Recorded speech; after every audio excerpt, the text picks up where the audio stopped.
بسم اللہ الرحمن الرحیم۔ المذکر والمؤنث، مذکر اور مؤنث، اس میں عدد کی تفصیل بیان کرنے کے بعد یہاں سے مصنف رحمۃ اللہ علیہ تذکیر اور تانیث کے اعتبار سے اسم کی اقسام بیان فرما رہے ہیں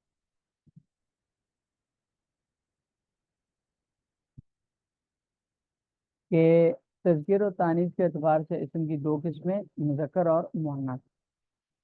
مؤنث کی تعریف کی ہے ما فی علامت التانیث لفظاً او تقدیرا، کہ مؤنث وہ اسم ہے جس میں علامت تانیث پائی جاتی ہو، خواہ لفظاً پائی جاتی ہو جیسے فاطمہ تو، طلحہ تو، یا تقدیراً پائی جاتی ہو کہ اس میں علامت تانیث سے مقدر ہو، جیسے ارضن میں تا مقدر ہوتی ہے، اصل میں ہوتا ہے ارضتن۔ تو جس اسم میں علامت تانیث پائی جاتی ہو اس کو مؤنث کہا جاتا ہے۔ لفظوں میں ہو جیسے ضاربتن، حبلا، حمراء، یا مقدر ہو دارون، نارون، نالون وغیرہ۔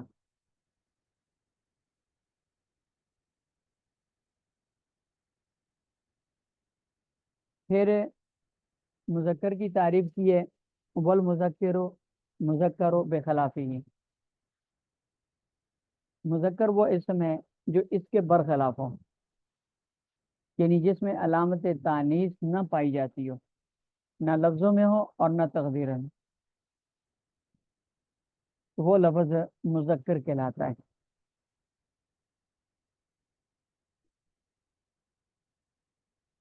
علامت تانیث سے اتاؤ والالف مقصورتن او ممدودتن۔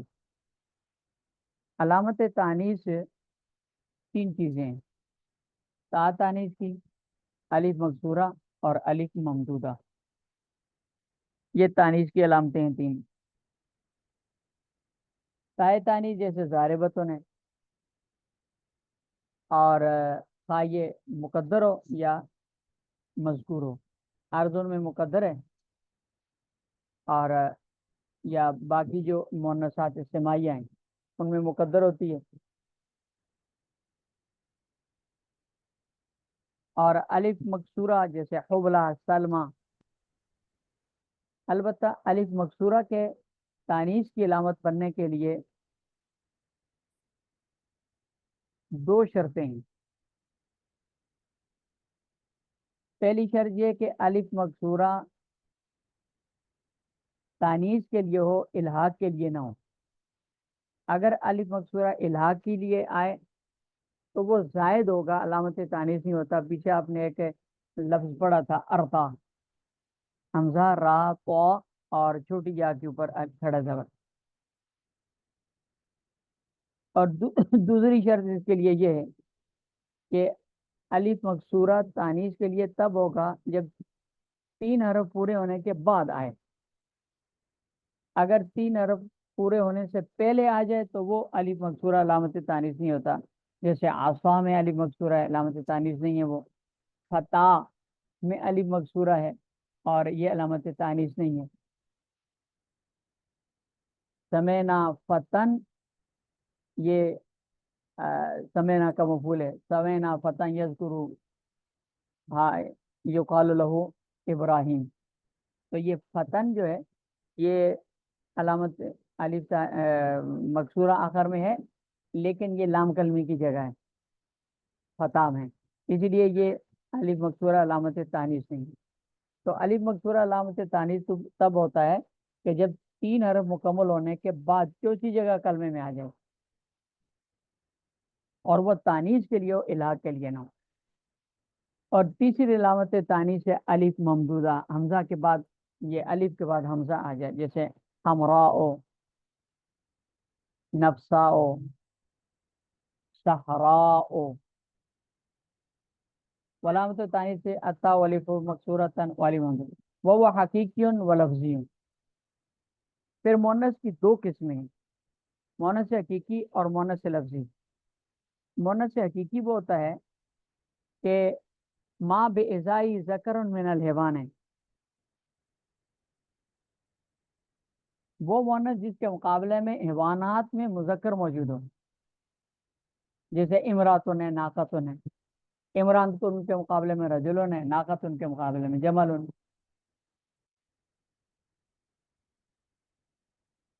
تو علامت لفظ یہ مونس لفظی وہ حقیقی وہ ہے جس میں مونس کے مقابلے میں حیوانوں کے اندر مذکر موجود ہو، وہ مذکر تا والا ہو یا نہ ہو لیکن مذکر موجود ہو.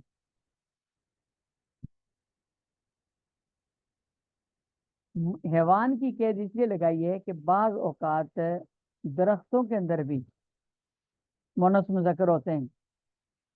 جب پیوند کرتے ہیں تو اس میں مونس مذکر کا درختوں کے ماہرین کو پتہ ہوتا ہے. اس کی درختوں کی جو مونس ہوتی ہے اس کو مونس حقیقی نہیں کہا جاتا. اس لیے حیوان کی قید لگائی. واللفظی بخلاف ہی، مونس لفظی وہ ہے جو اس کے خلاف ہو، یعنی مونس لفظی وہ ہے جس میں علامت تانیث پائی جاتی ہو اور اس کے مقابلے میں وان مذکر ہو یا نہ ہو اس کا اعتبار نہیں کیا جاتا. جیسے ظلمتن ہے، اس میں علامت تانیث پائی جاتی ہے لیکن اس کے مقابلے میں مذکر موجود نہیں. اسی طرح عینن ہے، یہ علامت تانیث اس میں ہے کہ تانیث من بھی ہے لیکن اس کے مقابلے میں کوئی حیوان مذکر نہیں ہے. اس لیے علامت یہ مؤنث لفظی جو ہوتی ہے وہ جس میں علامت تانیث پائی جائے وہ علامت تانیث خاص اس کے مقابلے میں مذکر ہو یا نہ ہو. وَإِذَا أُسْنِدَ الفعل إليه فَالتَّاءُ وَأَنْتَ فِي ظاهر غیر الحقیقی بالخیار ہے.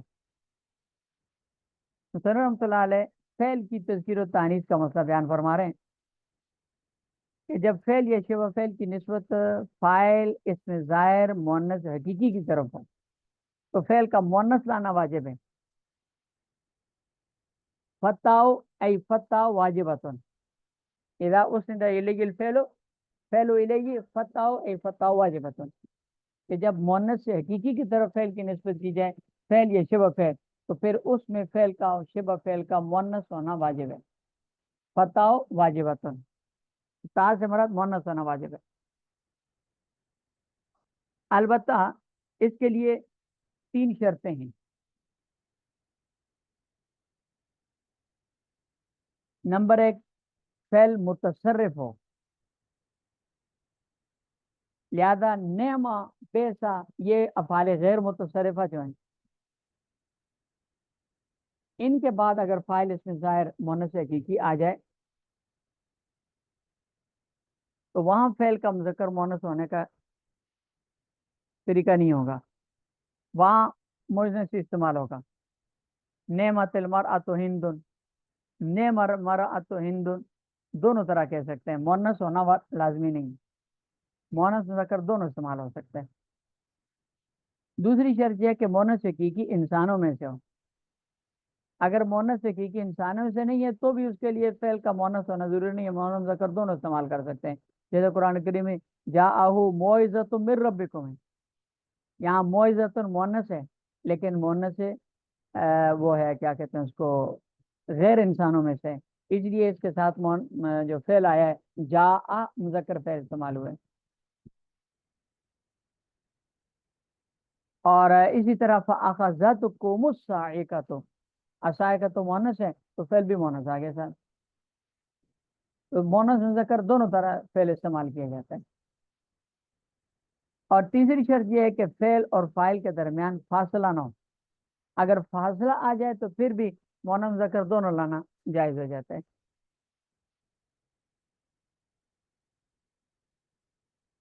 وَأَنْتَ فِي ظَاهِرٍ غیر الحقیقی بالخیار ہے. حسن رحمۃ اللہ علیہ فرماتے ہیں کہ اگر فاعل اس میں ظاہر مؤنث غیر حقیقی ہو تو فعل کے مذکر اور مؤنث دونوں لانے کا آپ کو اختیار ہے. مؤنث لائیں تو بھی ٹھیک ہے، مذکر لائیں تو بھی ٹھیک ہے. طالع الشمس بھی کہہ سکتے ہیں اور طلعت الشمس بھی کہہ سکتے ہیں.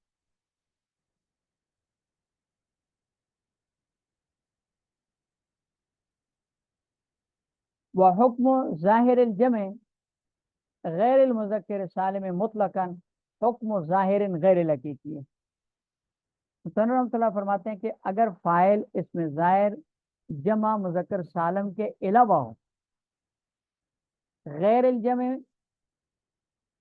مذکر غیر المذکر سالم، جمع مذکر سالم نہ ہو بلکہ جمع مذکر سالم کے علاوہ ہو، فاعل اس میں ظاہر ہو، یعنی جمع مکسر ہو، خاص ذوی العقول کی جمع مکسر ہو یا غیر ذوی العقول کی جمع مکسر ہو۔ ذوی العقول کی جیسے رجالن رسلن، اور جمع مونس ہو جیسے نسوتن ہے، مومناتن ہے، جمع مونس سالم، یہ مکسر سالم ہو اب وہ مونس ہو جیسے نسوتن، یا مونس سالم ہو جو مومناتن اور غرفاتن وغیرہ۔ تو ایسی صورتوں میں حکم ظاہر الجمع غیر مذکر سالم ہے، حکم ظاہر غیر حقیقی ہے، یعنی اس میں فعل کا حکم وہی ہے جو فاعل مؤنث سے غیر حقیقی کا ہے، یعنی فعل مذکر مؤنث دونوں طرح لانا جائز ہے، مذکر بھی لا سکتے ہیں فعل کو اور مؤنث بھی لا سکتے ہیں۔ قال نسوۃ فعل مذکر ہے، قال نسوۃ فی المدینہ امرأۃ العزیز تراود فتاہ، قالت رسلهم، رسل جمع مکسر ہے اور قالت فعل مذکر ہے مؤنث ہے۔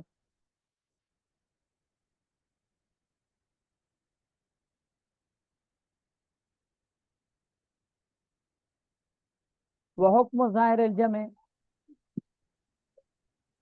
غیر المذکر سالم مطلقاً، اور اس میں ظاہر فاعل اس میں ظاہر جمع ہو، جمع مذکر سالم کے علاوہ ہو، مطلقاً اس کا حکم حکم ظاہر الغیر حقیقی ہے، اس میں ظاہر غیر حقیقی مؤنث غیر حقیقی کی طرح۔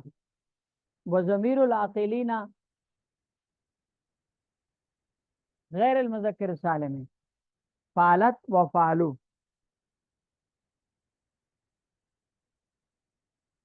مصنف رحمۃ اللہ فرماتے ہیں کہ اگر فاعل ضمیر ہو اس میں ظاہر نہ ہو، فاعل ضمیر ہو اور ضمیر عاقلین کی ہو، یعنی ذوی العقول کی ضمیر ہو اور جمع مذکر سالم کی نہ ہو، غیر جمع مذکر سالم کی ہو، تو پھر فعل کے لیے واحد مؤنث لانا بھی جائز ہے اور جمع مذکر لانا بھی جائز ہے۔ فعالت کا مطلب فعل واحد مؤنث کا صیغہ لانا، اور فعلو کا مطلب ہے فعل جمع مذکر سے کا صیغہ لانا، دونوں صورتیں جائز ہیں۔ جیسے قالت رسلہم، یعنی کیا کہتے ہیں اس کو، یہ اذا الرسل اقتت، جب رسولوں کو جمع کیا جائے گا، اس میں الرسل جمع مکسر ہے، اس کی طرف اقتت فعل کے اندر ضمیر راجع ہوئی ہے، تو یہ فعلت کی طرح واحد مؤنث کا صیغہ ہے۔ اسی طرح جمع مذکر کی صیغہ لانا، الرجال جاؤ، تو یہ دونوں جائز ہیں۔ تو جب فاعل ضمیر ہو اور وہ غیر مذکر سالم کی ہو تو فعل کو واحد مؤنث لانا بھی جائز ہے، جمع مذکر لانا بھی جائز۔ والنساء والایام فعلت و فعلنا، مصنف رحمۃ اللہ فرماتے ہیں اگر فعل ضمیر مؤنث کی ضمیر ہو، وہ مؤنث ذوی العقول کی ہو یا جس کو نساء سے تعبیر کیا ہے، یا مؤنث غیر ذوی العقول کی ہو جیسے جیسے ایام ہے، غیر ذوی العقول کی ضمیر ہو، جمع مؤنث کی ضمیر ہو جیسے النساء، یا جمع غیر ذوی العقول کی ضمیر ہو جیسے ایام ہے، تو اس میں فعل مؤنث لانا بھی جائز ہے واحد مؤنث، اور جمع مؤنث لانا بھی جائز ہے۔ فعلت یعنی واحد مؤنث لانا بھی جائز ہے، اور فعلنا یعنی جمع مؤنث لانا بھی جائز ہے۔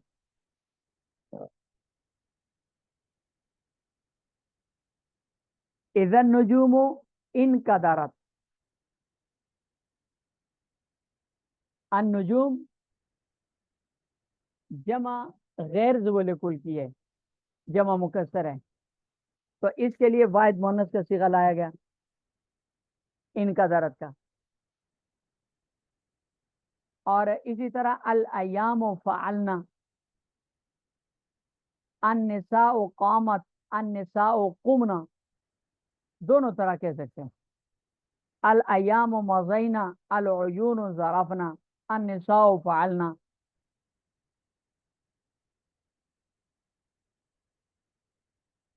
وضمیر العاقلین، اور فاعل اگر ذوی العقول کی ضمیر ہو غیر جمع مذکر سالم کی، تو فعلت فعلو واحد مؤنث فعل اور جمع مذکر فعل لایا جائے. والنساء، اور اگر فعل جمع مؤنث کی ضمیر ہو، والایام یا فعل غیر ذوی العقول کی جمع کی مثال طرف راجع ضمیر ہو، تو فعل فعلت واحد مؤنث بھی آئے گا اور فعلنا جمع مؤنث بھی آئے گا. یہ اوپر دیکھیں، بحکم ظاہر الجمع غیر المذکر سالم، فاعل اس میں ظاہر غیر مذکر سالم کی قید لگی ہے.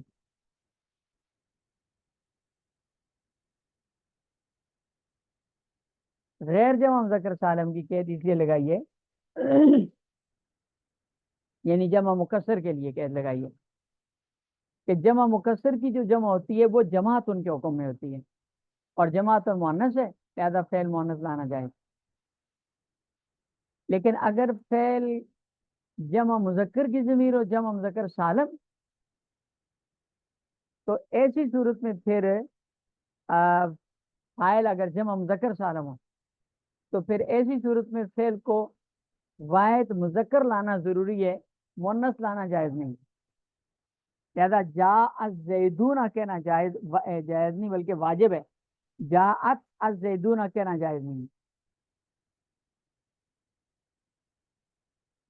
اس کی وجہ یہ ہے کہ اصل میں جمع مذکر سالم کے اندر جو مفرد کا صیغہ ہوتا ہے نا، وہ بذات خود موجود ہوتا ہے، جمع کی وجہ سے تو صرف آخر میں اضافہ کیا جاتا ہے، اس لیے مفرد کا صیغہ بعینی وہاں موجود ہوتا ہے. تو مفرد کے صیغے کے موجود ہونے کی وجہ سے فعل بھی مفرد ہی آتا ہے.